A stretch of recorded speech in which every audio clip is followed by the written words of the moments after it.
Broadcasting System and its affiliated stations present Orson Welles and the Mercury Theater on the air in The War of the Worlds by H.G. Wells.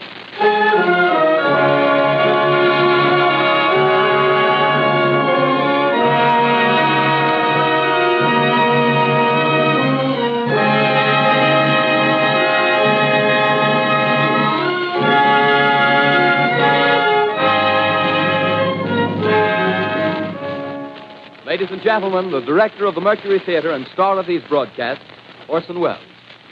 We know now that in the early years of the 20th century, this world was being watched closely by intelligences greater than man's, and yet as mortal as his own. We know now that as human beings busied themselves about their various concerns, they were scrutinized and studied, perhaps almost as narrowly as a man with a microscope might scrutinize the transient creatures that swarm and multiply in a drop of water. With infinite complacence, people went to and fro over the earth about their little affairs, serene in the assurance of their dominion over this small, spinning fragment of solar driftwood, which by chance or design, man has inherited out of the dark mystery of time and space. Yet across an immense ethereal gulf, minds that are to our minds as ours are to the beasts in the jungle, intellects, vast, cool, and unsympathetic, regarded this earth with envious eyes and slowly and surely drew their plans against us. In the 39th year of the 20th century came the Great Disillusionment. It was near the end of October. Business was better. The war scare was over. More men were back at work. Sales were picking up. On this particular evening, October 30th, the Crosley service estimated that 32 million people were listening in on radios. For the next 24 hours, not much change in temperature. A slight atmospheric disturbance of undetermined origin is reported over Nova Scotia, causing a low-pressure area to move down rather rapidly over the northeastern states, bringing a forecast of rain accompanied by winds of light gale force. Maximum temperature 66, minimum 48. This weather report comes to you from the Government Weather Bureau. We take you now to the Meridian Room in the Hotel Park Plaza in downtown New York, where you will be entertained by the music of Raymond Raquello and his orchestra.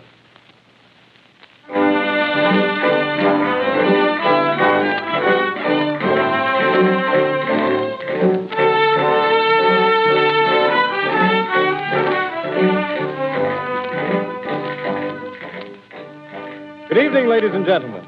From the Meridian Room in the Park Plaza Hotel in New York City, we bring you the music of Raymond Raquello and his orchestra. With a touch of the Spanish, Raymond Raquello leads off with La Comparsita.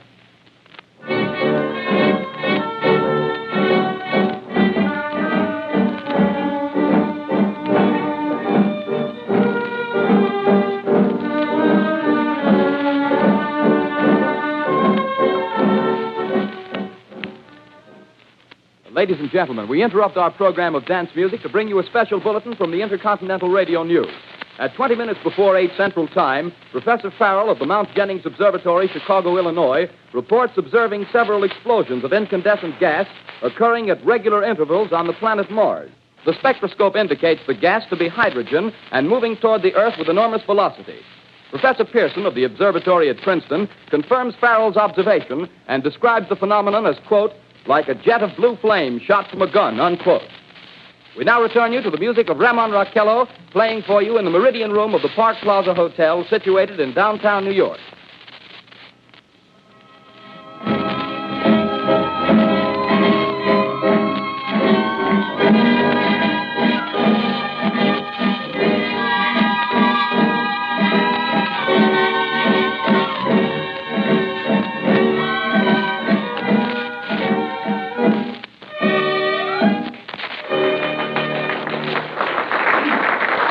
Now, a tune that never loses favor, the ever-popular Stardust, Raymond Raquello and his orchestra.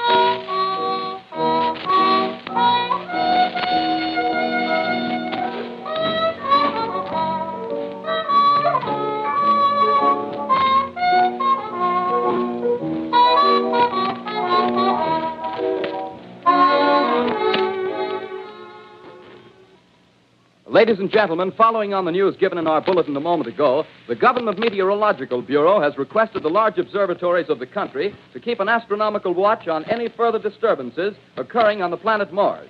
Due to the unusual nature of this occurrence, we have arranged an interview with the noted astronomer, Professor Pearson, who will give us his views on this event. In a few moments, we will take you to the Princeton Observatory at Princeton, New Jersey. We return you until then to the music of Ramon Raquello and his orchestra.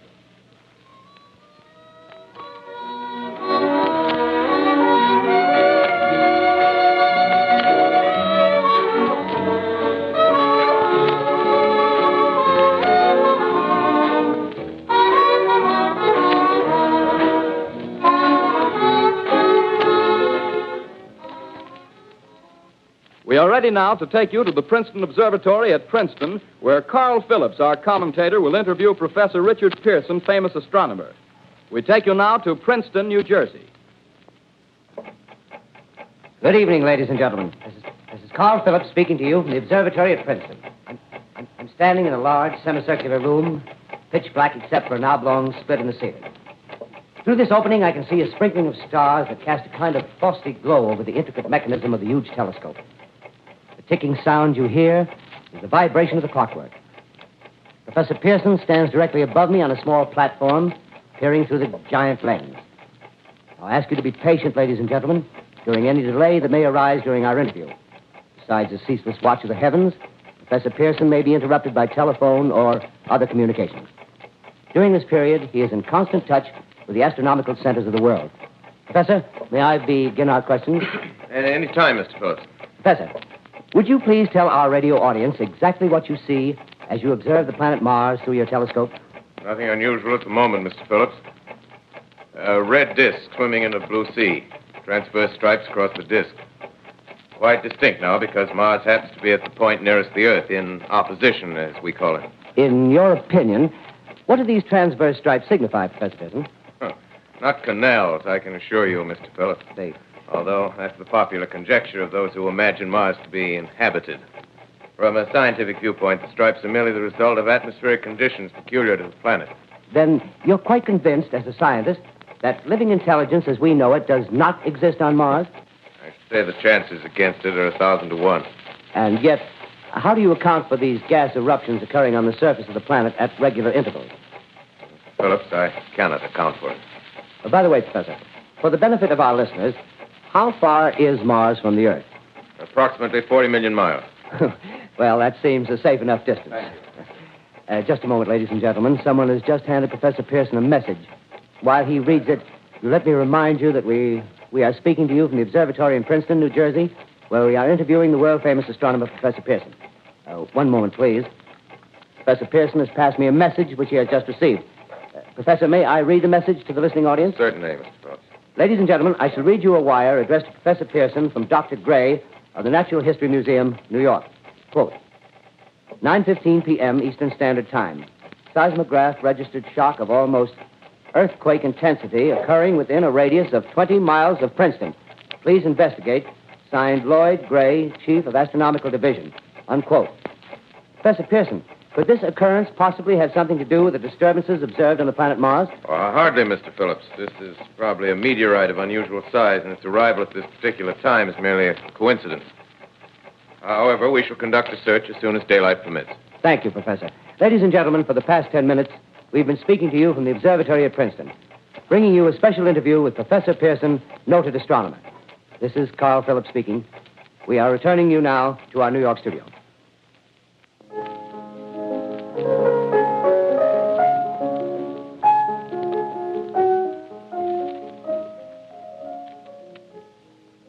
Ladies and gentlemen, here is the latest bulletin from the Intercontinental Radio News.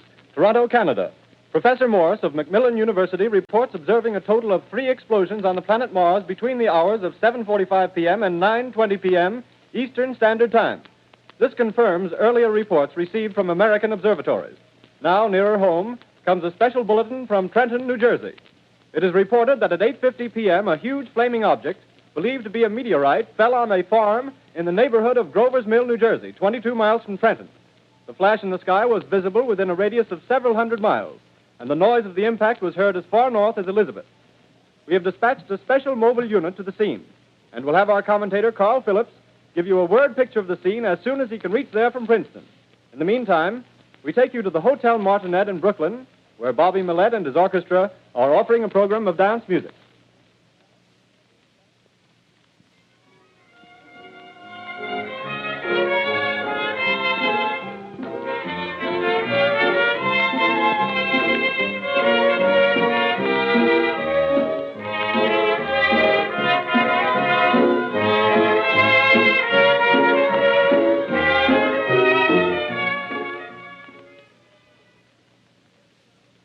We take you now to Grover's Mill, New Jersey.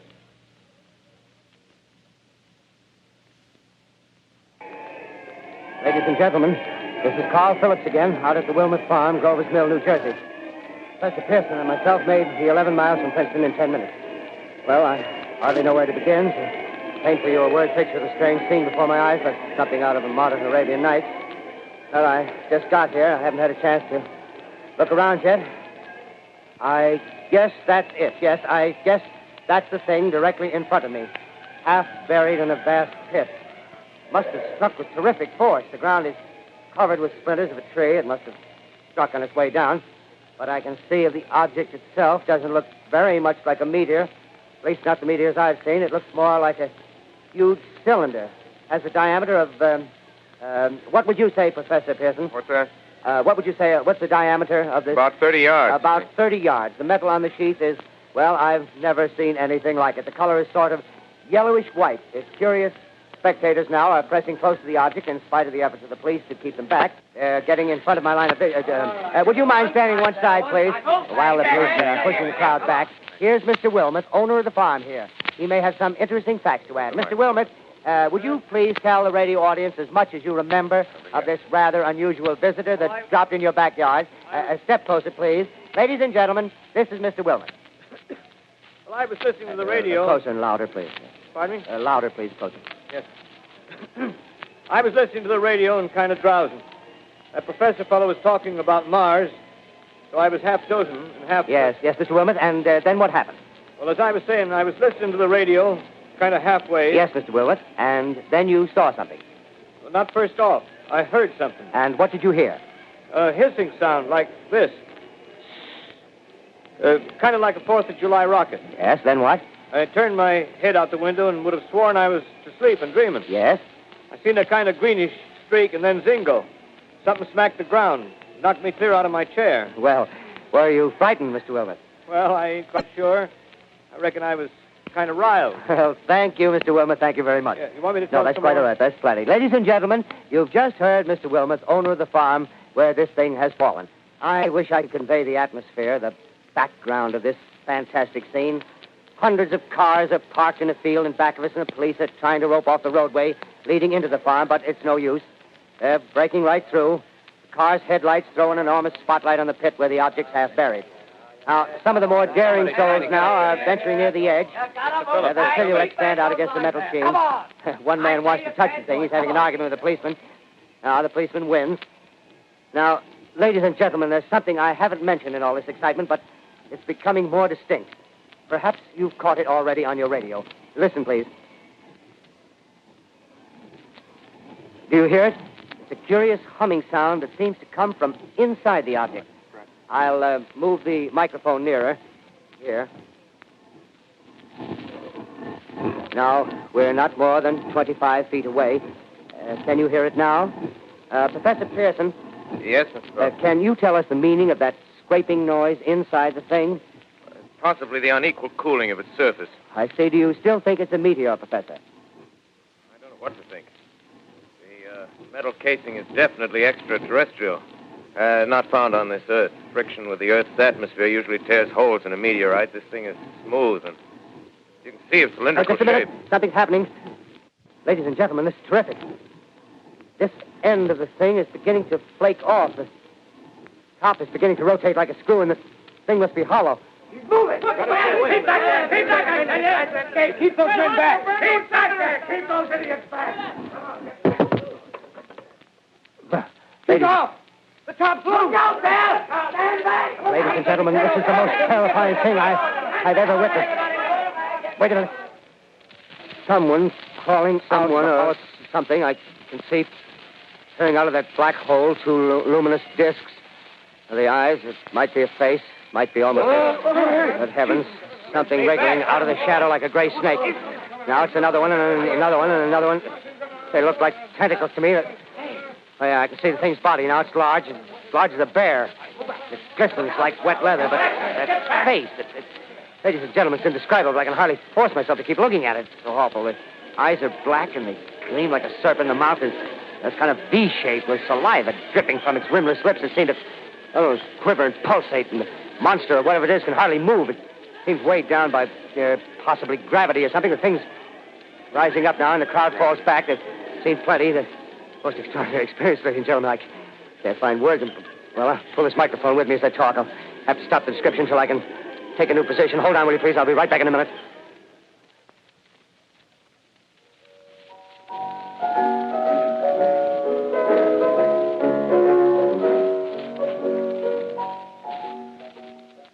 We are bringing you an eyewitness account of what's happening on the Wilmuth Farm, Grover's Mill, New Jersey.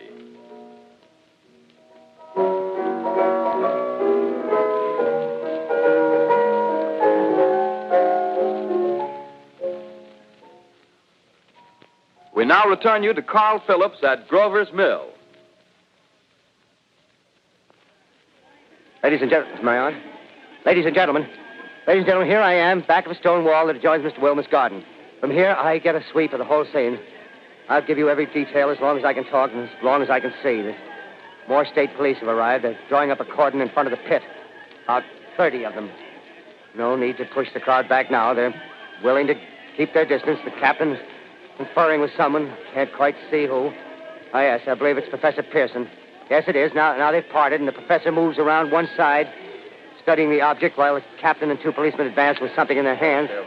I can see it now. It's a white handkerchief tied to a pole. Flag of truce. If those creatures know what that means, what anything means.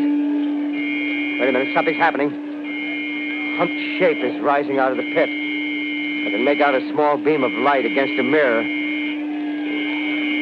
What's that? There's a jet of flame springing from the mirror, and it leaps right at the advancing men. It strikes them head on. Lord, they're turning into flames. Now the whole field's caught up by the woods, the barns, the gas tanks of the automobiles spreading everywhere. It's coming this way now, about 20 yards to my right.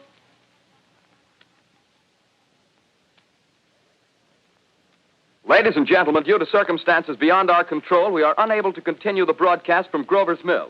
Evidently, there's some difficulty with our field transmission. However, we will return to that point at the earliest opportunity. In the meantime, we have a late bulletin from San Diego, California. Professor Indelkoffer, speaking at a dinner of the California Astronomical Society, expressed the opinion that the explosions on Mars are undoubtedly nothing more than severe volcanic disturbances on the surface of the planet. We continue now with our piano interlude.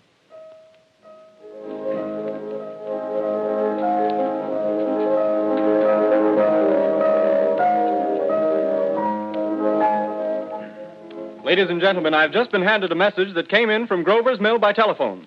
Just one moment, please. At least 40 people, including 6 state troopers, lie dead in a field east of the village of Grover's Mill. Their bodies burned and distorted beyond all possible recognition.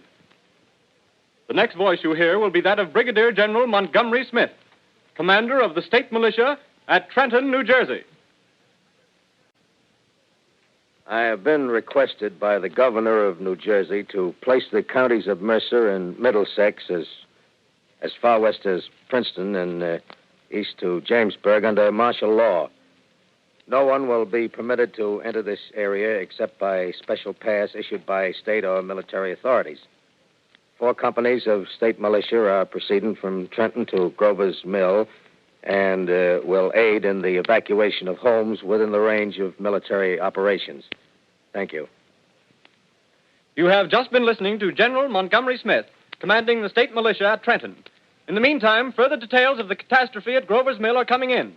The strange creatures, after unleashing their deadly assault, crawled back in their pit and made no attempt to prevent the efforts of the firemen to recover the bodies and extinguish the fire. The combined fire departments of Mercer County are fighting the flames which menace the entire countryside. We have been unable to establish any contact with our mobile unit at Grover's Mill. but we hope to be able to return you there at the earliest possible moment. In the meantime, we take you to... Just one moment, please. Ladies and gentlemen, I have just been informed that we have finally established communication with an eyewitness of the tragedy. Professor Pearson has been located at a farmhouse near Grover's Mill, where he has established an emergency observation post. As a scientist, he will give you his explanation of the calamity. The next voice you hear will be that of Professor Pearson, brought to you by direct wire. Professor Pearson.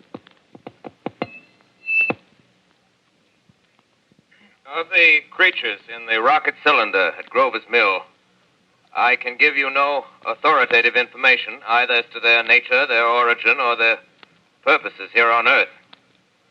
Of their destructive instrument, I might venture some conjectural explanation. For want of a better term, I shall refer to the mysterious weapon as a heat ray. It's all too evident that these creatures have scientific knowledge far in advance of our own. It's my guess that in some way they are able to generate an intense heat in a chamber of practically absolute non-conductivity. This intense heat they project in a parallel beam against any object they choose by means of a polished parabolic mirror of unknown composition, much as the mirror of a lighthouse projects a beam of light. That is my conjecture of the origin of the heat ray. Thank you, Professor Pearson. Ladies and gentlemen, here is a bulletin from Trenton. It is a brief statement informing us that the charred body of Carl Phillips has been identified in a Trenton hospital. Now, here's another bulletin from Washington, D.C. The Office of the Director of the National Red Cross reports 10 units of Red Cross emergency workers have been assigned to the headquarters of the state militia, stationed outside of Grover's Mill, New Jersey. Here's a bulletin from State Police, Princeton Junction. The fires at Grover's Mill and vicinity are now under control. Scouts report all quiet in the pit, and there is no sign of life appearing from the mouth of the cylinder. Now, ladies and gentlemen, we have a special statement from Mr. Harry McDonald, Vice President in charge of operations. We have received a request from the state militia of Trenton to place at their disposal our entire broadcasting facilities. In view of the gravity of the situation, and believing that radio has a responsibility to serve in the public interest at all times, we are turning over our facilities to the state militia at Trenton. We take you now to the field headquarters of the state militia near Grover's Mill, New Jersey. This is Captain Lansing of the Signal Corps, attached to the state militia, now engaged in military operations in the vicinity of Grover's Mill. Situation arising from the reported presence of certain individuals of unidentified nature is now under complete control. The cylindrical object, which lies in a pit directly below our position, surrounded on all sides by 8 battalions of infantry, without heavy field pieces, but adequately armed with rifles and machine guns. All cause for alarm, if such cause ever existed, is now entirely unjustified. The things, whatever they are, do not even venture to poke their heads above the pit. I can see their hiding place plainly in the glare of the searchlights here. With all their reported resources, these creatures can scarcely stand up against heavy machine gun fire. Anyway, it's an interesting outing for the troops. I can make out their khaki uniforms crossing back and forth in front of the lights. Looks almost like a real war. There appears to be some slight smoke in the woods bordering the Millstone River. Probably fire started by campers. Well, we ought to see some action soon. One of the companies is deploying on the left flank. A quick thrust and it'll all be over. Now, wait a minute. I see something on top of the cylinder. No, it's nothing but a shadow. Now the troops are on the edge of the Wilmot farm. 7,000 armed men closing in on an old metal tube. A tub, rather. Well, wait, that wasn't a shadow. It's something moving. Solid metal, kind of a shield-like affair rising up out of the cylinder. It's going higher and higher. What? It's standing on legs, actually rearing up on a sort of metal framework. Now it's reaching above the trees and the searchlights are on it. Hold on.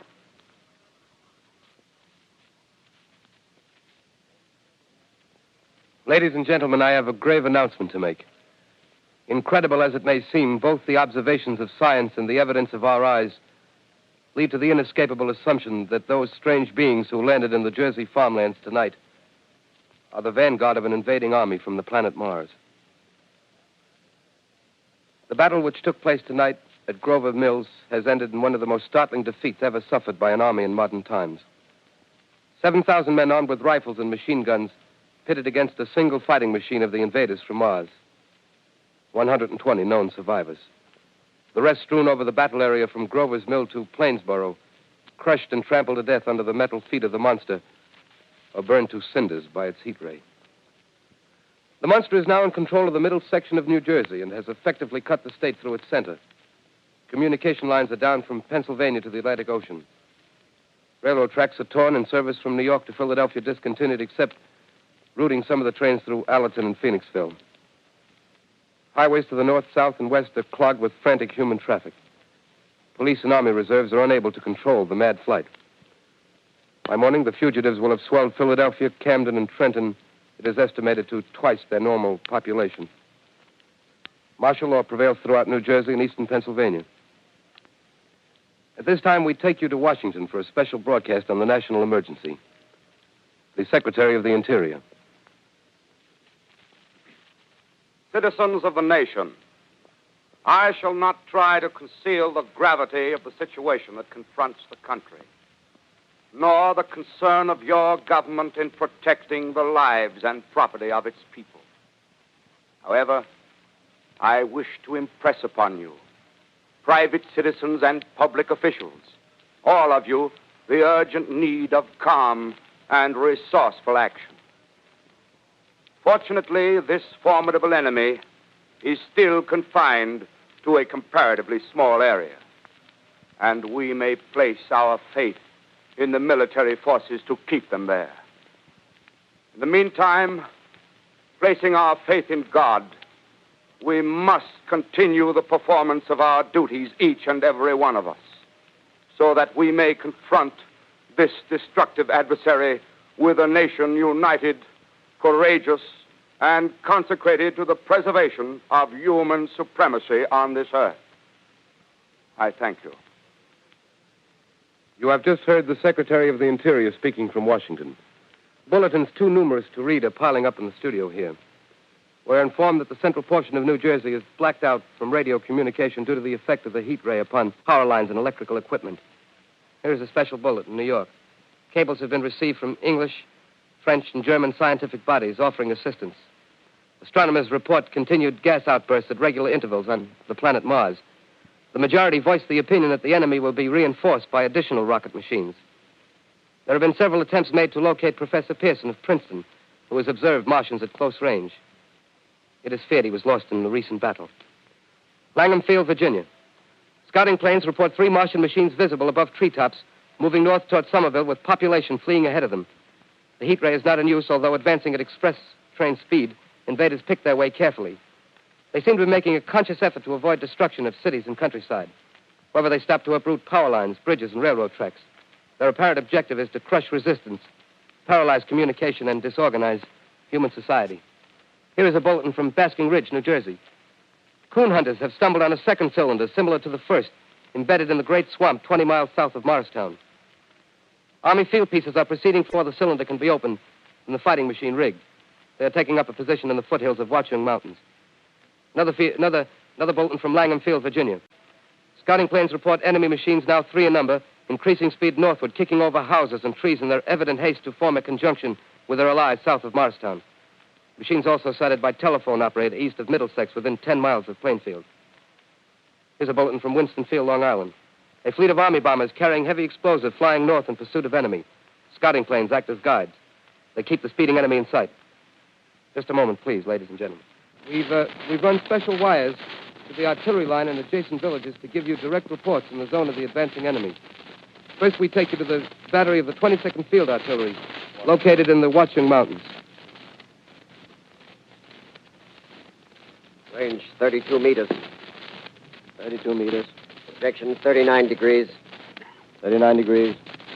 Fire. 140 yards to the right, sir. Shift range 31 meters. 31 meters. Projection 37 degrees. 37 degrees. Fire.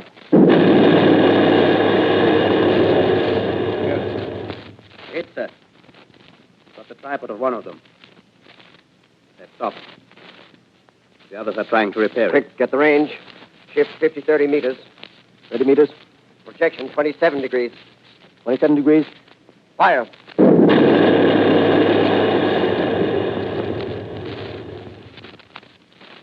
a Lancer. Letting off a smoke. What is it? Black smoke, sir. Moving this way. Lying close to the ground. Moving fast. Put on gas masks. Get ready to fire. Shift to 24 meters. 24 meters. Projection 24 degrees. 24 degrees. Fire.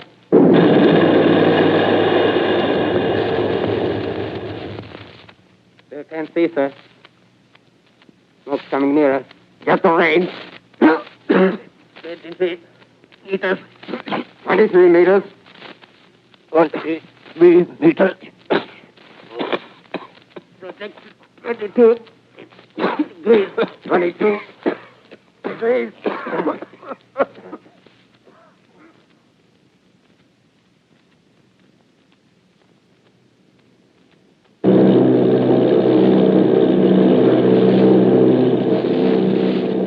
Army bombing plane B-843 off Bayonne, New Jersey. Lieutenant Vogt, commanding 8 bombers, reporting to Commander Fairfax, Langham Field. This is Vogt reporting to Commander Fairfax, Langham Field. Enemy tripod machines now in sight. Reinforced by 3 machines from the Morristown cylinder. 6 altogether. 1 machine partially crippled. Believed hit by shell from Army gun in Watchung Mountains. Guns now appear silent.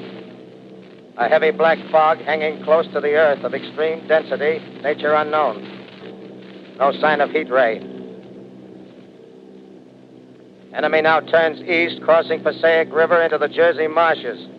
Another straddles the Pulaski Skyway. Evident objective is New York City. They're pushing down a high-tension power station. The machines are close together now, and we're ready to attack. Planes circling, ready to strike. 1,000 yards, and we'll be over the first.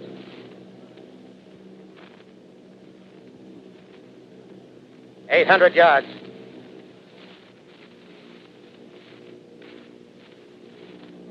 $600.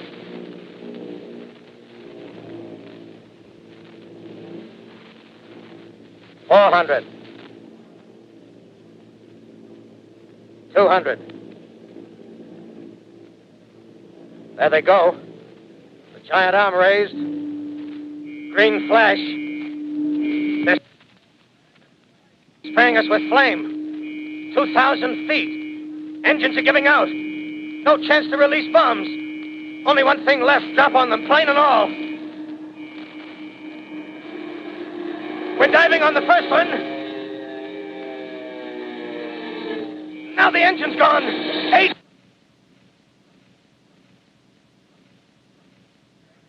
This is Bayonne, New Jersey, calling Langham Field.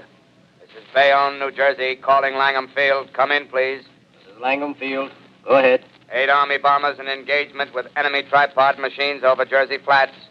Engines incapacitated by heat ray. All crashed. 1 enemy machine destroyed. Enemy now discharging heavy black smoke in direction of... Newark, New Jersey. This is Newark, New Jersey. Warning. Poisonous black smoke pouring in from Jersey marshes. Reaches South Street. Gas masks useless. Urge population to move into open spaces. Automobiles use routes 7, 23, 24. Avoid congested areas. Smoke now spreading over Raymond Boulevard.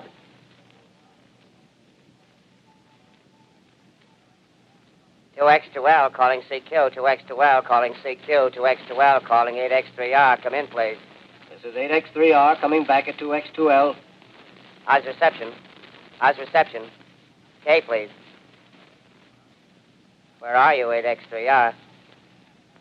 What's the matter? Where are you?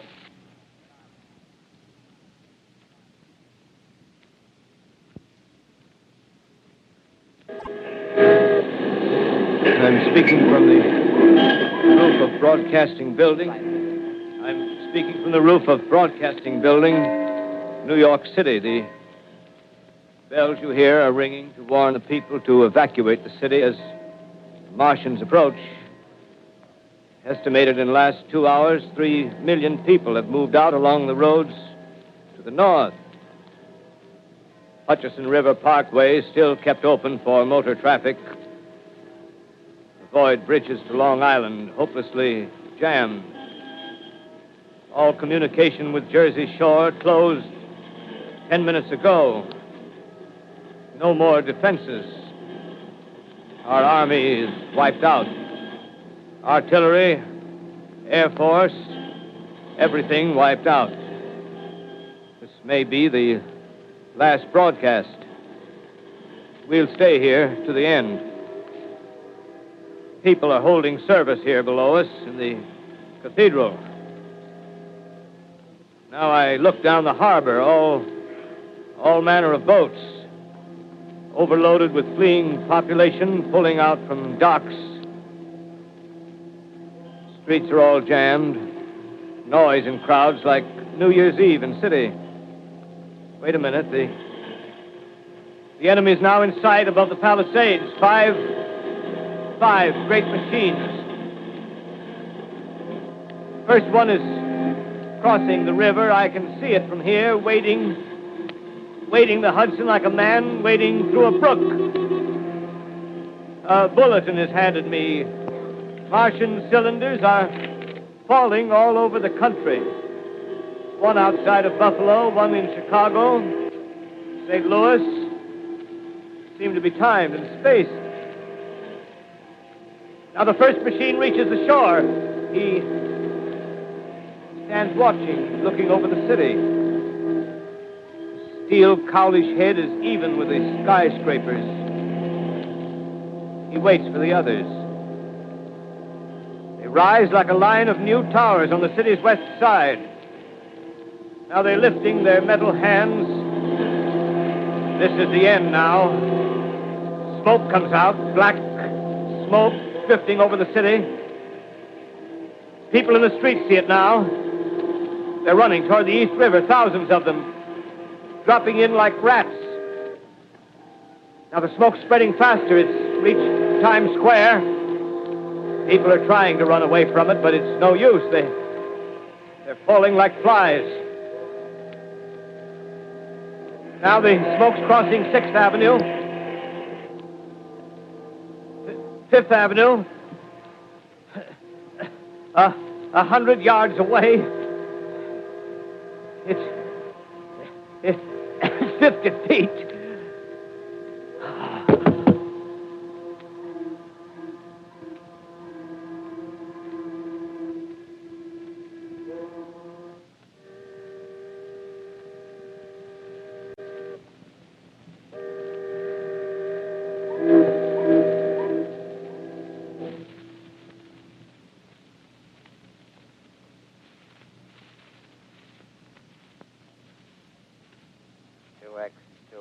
Calling CQ. 2X2L calling CQ. 2X2L calling CQ, New York. Isn't there anyone on the air? Isn't there anyone on the air? Isn't there anyone? 2X2L.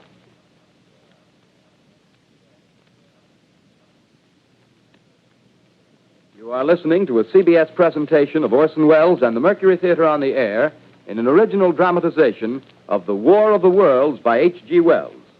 The performance will continue after a brief intermission. This is the Columbia Broadcasting System. The War of the Worlds by H.G. Wells, starring Orson Welles and the Mercury Theater on the Air.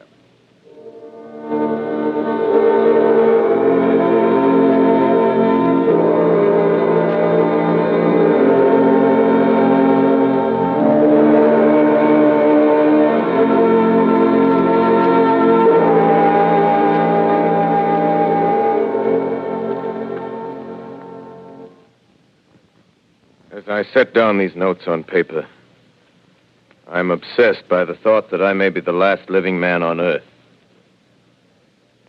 I've been hiding in this empty house near Grover's Mill, a small island of daylight cut off by the black smoke from the rest of the world. All that happened before the arrival of these monstrous creatures in the world now seems part of another life. A life that has no continuity with the present. furtive existence of the lonely derelict who pencils these words on the back of some astronomical notes bearing the signature of Richard Pearson. I look down at my blackened hand and I try to connect them with a professor who lives at Princeton and who, on the night of October 20th, glimpsed through his telescope an orange splash of light on a distant planet. My wife, my colleagues, my students, my books, my observatory, my world. Where are they? Did they ever exist? Am I Richard Pearson? What day is it? Do days exist without calendars? Does time pass when there are no human hands left to wind the clocks? In writing down my daily life, I tell myself I shall preserve human history between the dark covers of this little book that was meant to record the movements of the stars. But to write, I must live, and to live, I must eat. Find moldy bread in the kitchen and an orange not too spoiled to swallow. Keep watch at the window. Time to time, I catch sight of a Martian above the black smoke. The smoke still holds the house in its black coil, but at length there's a hissing sound, and suddenly I see a Martian mounted on his machine, spraying the air with a jet of steam as if to dissipate the smoke. I watch in a corner as his huge metal legs nearly brush against the house. Exhausted by terror, I fall asleep. It's morning. Morning. Sun streams in the window. The black cloud of gas is lifted, and the scorched meadows to the north look as though a black snowstorm had passed over them. I venture from the house. I make my way to a road, no traffic. Here and there, a wrecked car, baggage overturned, a blackened skeleton. Push on north. For some reason, I feel safer trailing these monsters than running away from them. And I keep a careful watch. I've seen the Martians feed. Should one of their machines appear over the top of trees, I'm ready to fling myself flat on the earth. I come to a chestnut tree. October. Chestnuts are ripe. Fill my pockets. I must keep alive. 2 days I wander in a vague northerly direction through a desolate world. Finally, I notice a living creature. A small red squirrel in a beech tree. I stare at him and wonder. He stares back at me. I believe at that moment the animal and I shared the same emotion. The joy of finding another living being. Push on north. I find dead cows in a brackish field, and beyond the charred ruins of a dairy, the silo remains standing guard over the wasteland like a lighthouse, deserted by the sea. Astride the silo perches a weathercock. The arrow points north. North. Next day, I come to a city. City vaguely familiar in its contours, yet its buildings strangely dwarfed and leveled off as if a giant had sliced off its highest towers with a capricious sweep of his hand. Reached the outskirts. I found Newark. Newark, undemolished but humbled by some whim of the advancing Martians. Presently, with an odd feeling of being watched, I caught sight of something crouching in a doorway. I made a step towards it. It rose up and became a man. A man armed with a large knife. Stop! Where do you come from? I come from many places. A long time ago, from Princeton. Princeton, huh?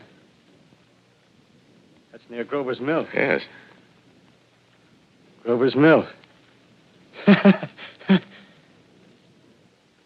There's no food here. This is my country. All this end of town down the river. There's only food for one. Which way are you going? I don't know.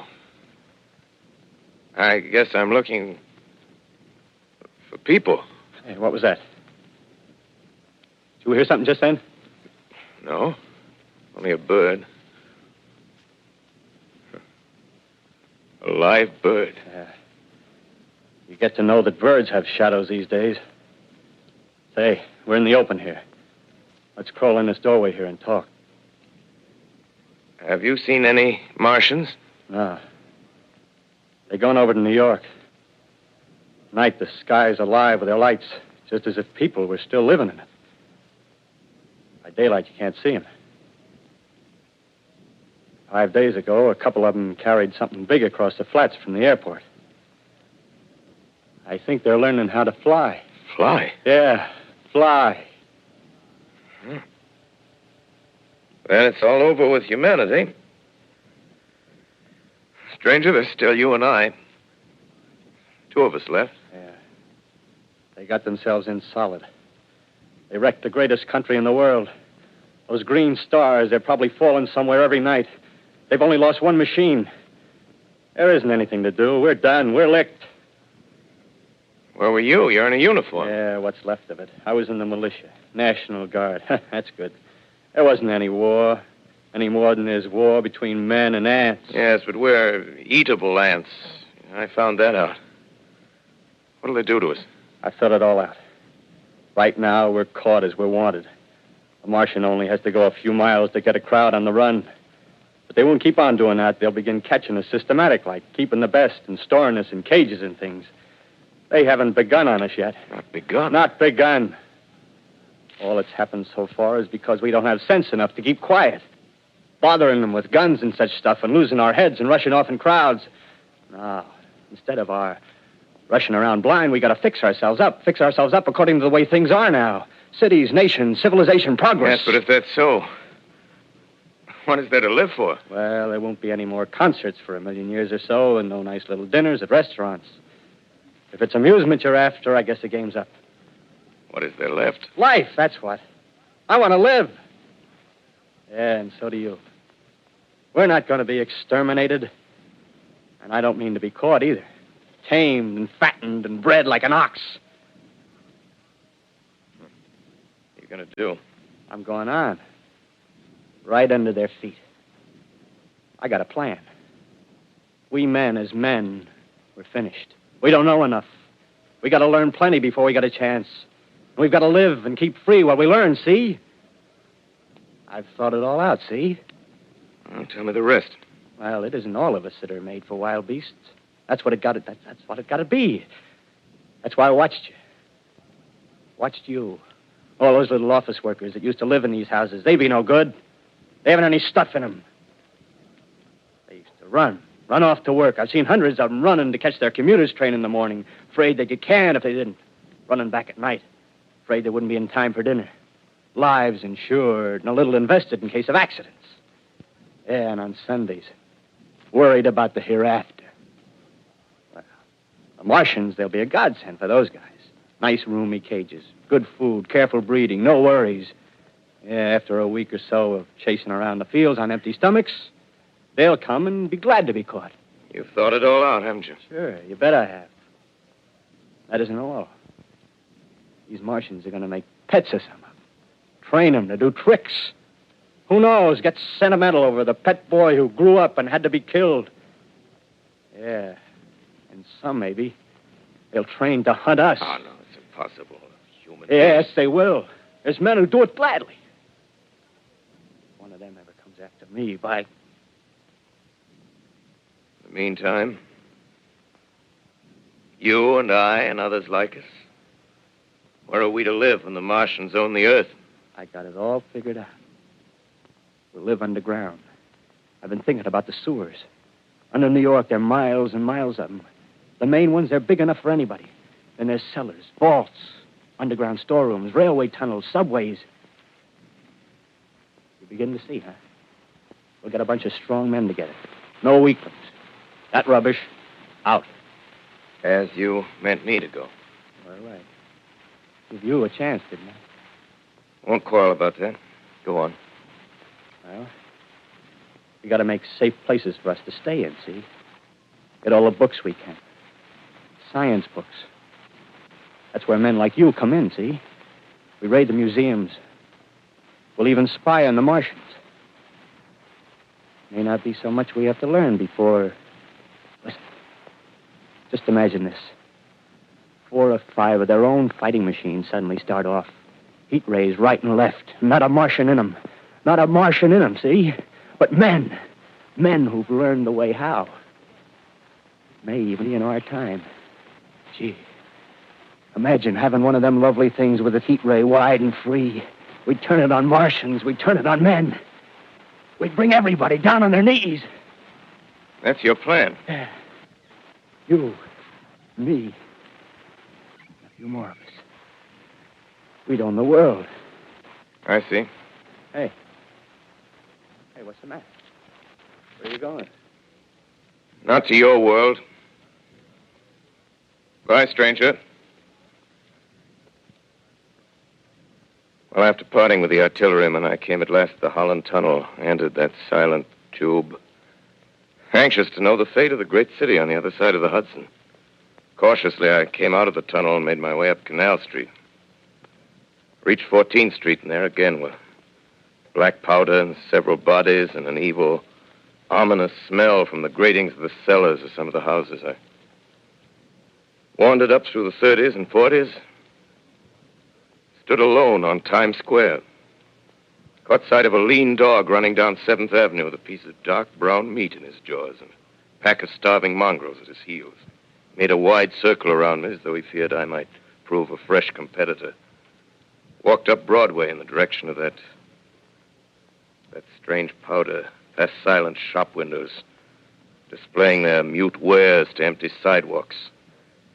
Past the Capitol Theater, silent, dark. Past a shooting gallery where a row of empty guns faced an arrested line of wooden ducks.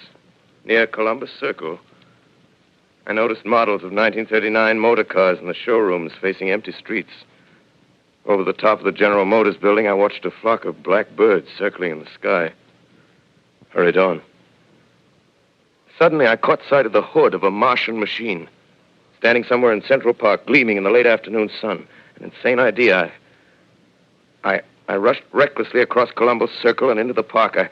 I climbed a small hill above the pond at 60th Street, and from there I could see standing in a silent row along the mall 19 of those great metal titans, their cowls empty, their steel arms hanging listlessly by their sides. I looked in vain for the monsters that inhabit those machines. Suddenly, my eyes were attracted to the immense flock of black birds that hovered directly below me. They circled to the ground. And there before my eyes, stark and silent, lay the Martians with the hungry birds pecking and tearing brown shreds of flesh from their dead bodies. Later, when their bodies were examined in laboratories, it was found that they were killed by the putrefactive and disease bacteria against which their systems were unprepared. Slain, after all, man's defenses had failed by the humblest thing that God, His wisdom, has put upon this earth. Before the cylinder fell, there was a general persuasion that through all the deep of space, no life existed beyond the petty surface of our minute sphere. Now we see further. Dim and wonderful is the vision I've conjured up in my mind of life spreading slowly from this little seedbed of the solar system throughout the inanimate vastnesses of sidereal space. But it's a remote dream. Maybe that the destruction of the Martians is only a reprieve to them and not to us. Is the future ordained, perhaps?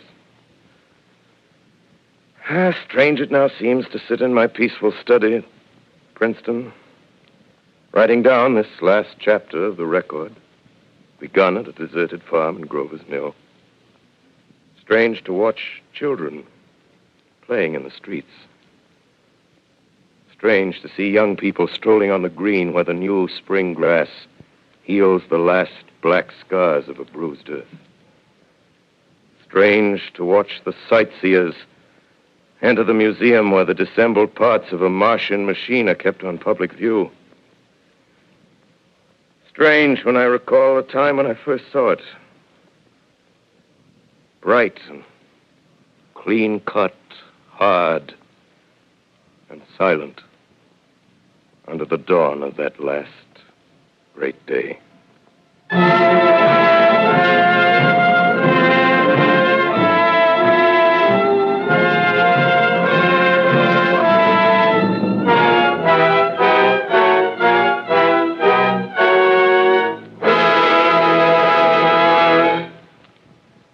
This is Orson Welles, ladies and gentlemen, out of character to assure you that the War of the Worlds has no further significance than as the holiday offering it was intended to be. The Mercury Theater's own radio version of dressing up in a sheet and jumping out of a bush and saying boo. Starting now, we couldn't soap all your windows and steal all your garden gates by tomorrow night, so we did the best next thing. We annihilated the world before your very ears and utterly destroyed the CBS. You will be relieved, I hope, to learn that we didn't mean it and that both institutions are still open for business. So goodbye, everybody, and remember, please, for the next day or so, the terrible lesson you learned tonight. That grinning, glowing, globular invader of your living room is an inhabitant of the pumpkin patch, and if your doorbell rings and nobody's there, that was no Martian. It's Halloween.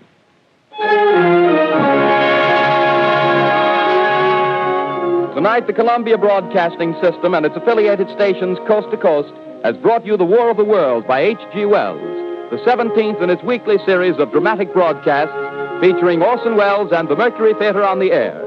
Next week, we present a dramatization of 3 famous short stories. This is the Columbia Broadcasting System. The Columbia Broadcasting System and its affiliated stations present Orson Welles and the Mercury Theater on the air in The War of the Worlds by H.G. Wells.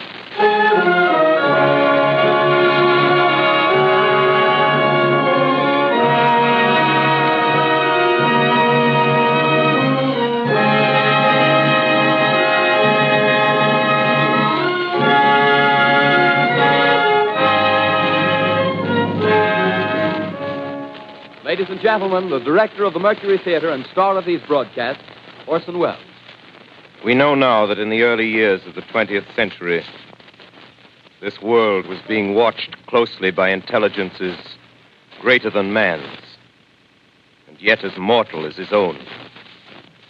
We know now that as human beings busied themselves about their various concerns, they were scrutinized and studied, perhaps almost as narrowly as a man with a microscope might scrutinize the transient creatures that swarm and multiply in a drop of water.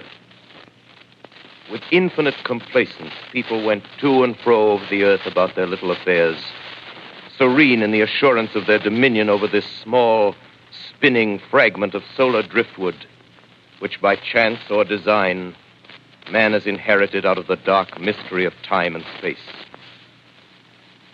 Yet across an immense ethereal gulf, minds that are to our minds as ours are to the beasts in the jungle, intellects vast, cool, and unsympathetic, regarded this earth with envious eyes and slowly and surely drew their plans against us.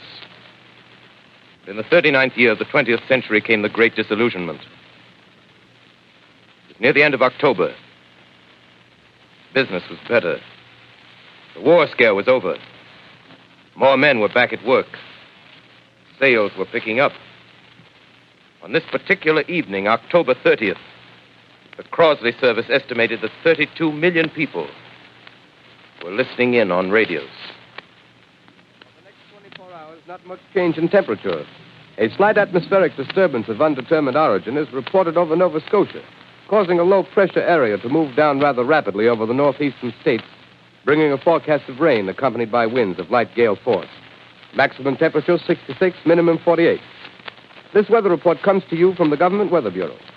We take you now to the Meridian Room in the Hotel Park Plaza in downtown New York, where you will be entertained by the music of Raymond Raquello and his orchestra.